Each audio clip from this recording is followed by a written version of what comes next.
গত সোমবার রাতে পুলিশের তাড়া খেয়ে মদ্যপ অবস্থায় পালাতে গিয়ে মুহুরী নদীতে ঝাঁপিয়ে পড়ে বেঘোরে প্রাণ গেল বিলুনিয়া সুকান্ত কলোনি এলাকার পেশায় রং মিস্ত্রি অর্জুন দাসের। দমকল কর্মী, বিপর্যয় মোকাবিলা দপ্তরের কর্মী, টিএসআর নবম ব্যাটালিয়ন এবং অবশেষে এনডিআরএফ দলের সকল চেষ্টাকে বিফল করে দিয়ে বুধবার সকালে মুহুরী নদীর জলে ভেসে উঠল অর্জুন দাসের নিথর দেহ। সাত সকালে এই খবর জানাজানি হতেই শত শত মানুষ এসে জড়ো হয় মুহুরী নদীর দুধারে এবং ব্রিজের উপর। ছুটে আসে পুলিশ। খবর দেওয়া হয় এনডিআরএফ এর সদস্যদের।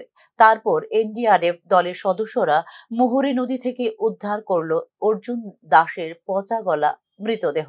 পুলিশের দায়িত্ব, কর্তব্য এবং কাণ্ডজ্ঞানহীনতা নিয়ে আলোচনা সমালোচনা শুরু হয় গোটা এলাকায়। অর্জুন দাস এর মৃত্যুর জন্য দায়ী করা হচ্ছে পুলিশকেই।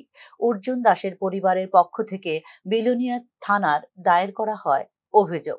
हमारी टीम कल 1 बजे के आसपास आई थी।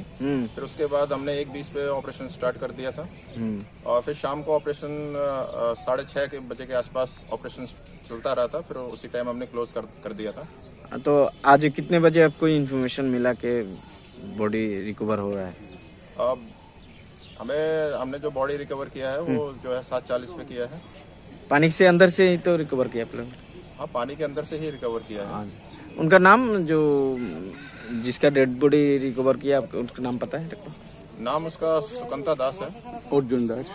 हाँ, सॉरी, अर्जुन दास। एज पता है लगभग? Age 45 years. ठीक है सर।